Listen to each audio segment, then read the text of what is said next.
મારા હસબન્ડની ઓફિસમાં તેના એક કલીગ ટિફિનમાં લઈ આવ્યા હતા બથવાની ભાજીના પરોઠા. ચાખ્યા તો સ્વાદમાં તેમને એટલા બધા ભાવ્યા ને કે તેઓ ઓફિસથી રિટર્ન આવ્યા ને તો માર્કેટમાંથી બથવાની ભાજી લેતા પણ આવ્યા. આ ભાજી જોઈ મેં કહ્યું, હિન્દીમાં કહેવાતી બથવાની ભાજીને ગુજરાતીમાં ચીલની ભાજી કહેવાય, જે કેલ્શિયમ, આયર્ન અને વિટામિન સીથી ભરપૂર શિયાળામાં ખૂબ જ ફાયદાકારક છે. આજે તો હું આ ભાજીના સ્વાદિષ્ટ અને ફરસા પરોઠા બનાવીશ. તમે વિડીયો જોતા જોતા કહેજો કે ચીલની ભાજીનો ઉપયોગ કરી તમે શું શું બનાવો છો. ઘરમાં બધાને ભાવે અને તેના અઢળક ગુણો મળે ને તે માટે મારા હસબન્ડે કહેલી રીત પ્રમાણે ઘરમાં આવેલી બથવાની એટલે કે ચીલની ભાજીને આ રીતે તેના પાન અને કૂણી દાંડીવાળા જે પાન હોય ને તે મોટી દાંડીમાંથી અલગ કરી લઈશ અને વીણાયેલા પાનને એક ડીશમાં રાખતી જઈશ. બહુ જ ઓછી જાણીતી પણ બહુ જ ઉપયોગી શિયાળામાં મળતી ચીલની આ ભાજી કેલ્શિયમ આયર્નથી ભરપૂર સાથે પેટના, યકૃતના, પથરીના રોગ માટે ખૂબ જ ઉત્તમ કહેવાય છે. અહીં મેં આ ભાજીને ફોલી અને પાણીથી એકદમ સરસ સાફ કરી તેને જૂના ટુકડામાં સમારી પણ લીધી. હવે આ ભાજીને એક કથરોટમાં આપણે કાઢી સાથે તેમાં અત્યારે ખૂબ જ મળતું લીલું લસણ છે ને તે સમારી અને 2 ટેબલસ્પૂન જેટલું ઉમેરવાનું. 1 ટેબલસ્પૂન આદુ લીલા મરચાંની પેસ્ટ પણ ઉમેરી, સાથે 1 કપ ઘઉંનો લોટ, અડધો કપ બાજરીનો લોટ અને 1/4 કપ બેસન ઉમેરવાનું. તેની સાથે જ 1 ટેબલસ્પૂન સફેદ તલ અને 1 ટેબલસ્પૂન અજમો ઉમેરી મસાલામાં 1/4 ટીસ્પૂન હળદર પાવડર, 1/4 ટીસ્પૂન ધાણા જીરું પાવડર, 1/4 ટીસ્પૂન હિંગ, 3/4 ટીસ્પૂન લાલ મરચું પાવડર, 3/4 ટીસ્પૂન મીઠું ઉમેરી ઉપરથી 1 ટીસ્પૂન તેલ ઉમેરવાનું. પહેલાં બધું હાથ વડે મિક્સ કરી દેવાનું છે જેથી ભાજીમાં મસાલા લોટ બરાબર મિક્સ થઈ જાય.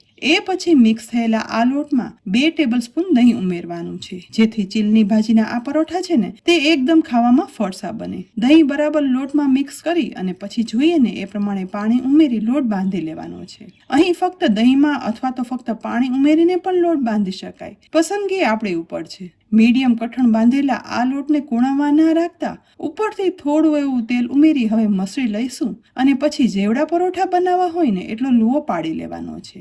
એ પછી કોરા લોટની મદદથી આ લુઓ પાટલી પર રાખી કિનારી બાંધી લેવાની અને વણવાની શરૂઆત કરવાની. પરોઠું આપણે જેવડું નાનું કે મોટું, પાતળું કે થીક રાખવું હોય ને તે રીતે વણી લેવાનું. વણાયેલા પરોઠા ઉપર થોડા એવા ઉપરથી સફેદ તલ પણ સ્પ્રિંકલ કરી ફરી સહેજ વણી લેવાનું જેથી આ પરાઠા બનાવ્યા પછી ક્રિસ્પીનેસ સાથે દેખાવમાં પણ સરસ લાગે. વણાયેલા આ પરોઠાને હવે ગેસની મીડિયમ ફ્લેમ પર ગરમ થતા તવા ઉપર ઉમેરી દઈશું. જેમ આપણે રેગ્યુલર પરોઠું કે થેપલું શેકીએ ને બસ તેમ જ તેલ અથવા ઘી ઉમેરતો જઈ અને શેકી લેવાનું છે. ચીલની ભાજીના આ પરોઠાની ખાસિયત એ છે આ ભાજીનો સ્વાદ જરા પણ અલગ કે ઓડ નથી હોતો જેથી શેકાયા પછી ઉપર ગોલ્ડન પડ સાથે બનેલા પરોઠા દેખાવમાં જેટલા સરસ લાગે ને તેટલા સ્વાદમાં મેથીના થેપલાની જેમ જ ભાવશે. મેં તો ચીલની ભાજીના આ પરોઠા પહેલી વાર બનાવ્યા. ગરમા ગરમ ઉતરેલા પરોઠાને રાયતા, મરચાં, છુંદા અને દહીં સાથે પીરસી અને એ પછી ચાખ્યા. અંદરથી તેલ ભરાયા વગરના એકદમ ફરસા અને સ્વાદમાં તો એટલા સરસ બન્યા ને કે ગરમ તો શું ઠંડા પણ ખાવાની એટલી મજા આવી.